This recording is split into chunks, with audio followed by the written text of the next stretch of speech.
അച്ഛനുറങ്ങി കിടക്കുന്ന നിശ്ചലം. നിശബ്ദത പോലും ഒന്ന് നിശബ്ദമായി. വന്നവർ നാലുകെട്ടിൽ തങ്ങി നിന്നുപോയി ഞാൻ നിഴലുകൾ മാതിരി. ഇത്തിരി ചാണകം തേച്ചവരും നിലത്തച്ഛനുറങ്ങാൻ കിടന്നതെന്തിനെ. വീടിനകത്ത് കരഞ്ഞു തളർന്നമ്മ വീണുപോയി നേരം വെളുത്തു നേരം മുതൽ. വാരിയെഴുത്തുമ്മ വെച്ചമ്മയെന്നൊരോന്ന് ചൊല്ലിക്കരഞ്ഞു തോക്കുന്നു ഞാൻ.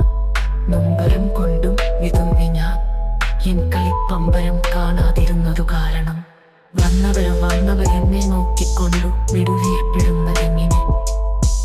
ഒന്നും എനിക്ക് മനസ്സിലായില്ല. അച്ഛനെന്നും തരാത്തതും ഉമ്മ തരാത്തതും ഒച്ചയുണ്ടാക്കുവാൻ പാടില്ല. ഞാനിനെ അച്ഛനുറങ്ങിയുണ്ടാഞ്ഞെനിക്കുന്നതും വരെ പച്ചപ്പിലാവിലെ തൊപ്പിയും വെച്ചുകൊണ്ടച്ഛൻ്റെ കൺപീലി വെള്ളി തുറന്നു ഞാൻ. പെയ്തു തോരാത്ത മേകളുമായി എന്റെ കൈ തട്ടി മാറ്റിപ്പതുക്കെ എൻ മാതുരൻ എന്നെ ഒരാളൊന്നെടുത്തു തോളത്തിട്ടുകൊണ്ടപ്പോൾ കണ്ണീർ അയാളിലും കണ്ടു ഞാൻ.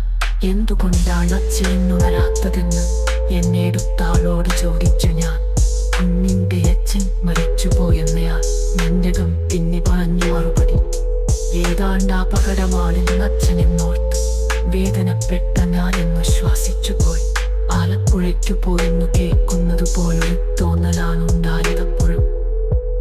ആലപ്പുഴയ്ക്കു പോയി വന്നാൽ അച്ഛനെനിക്ക് അറഞ്ചു കൊണ്ടുതരാറുള്ളതോർത്തു ഞാൻ.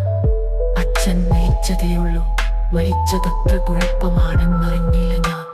എന്നിട്ടും അങ്ങേ മുഴയ്ക്കുക എന്തിനാണോ കരയുന്നതിപ്പോൾ. ചായത്തു ചെന്നു ഞാൻ ചോദിച്ചിതമ്മയോ താരാണോ കളഞ്ഞതെന്ന് കൈപ്പങ്ങയോ.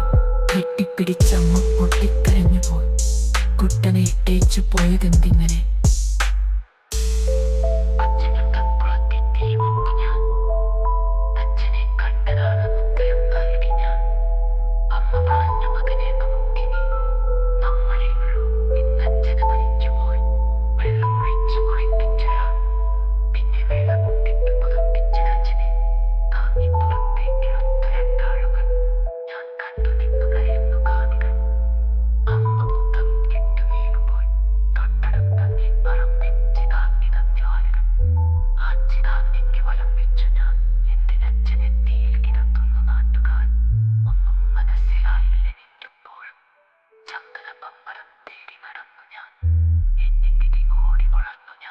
ആരാങ്കം ഇപ്പോഴും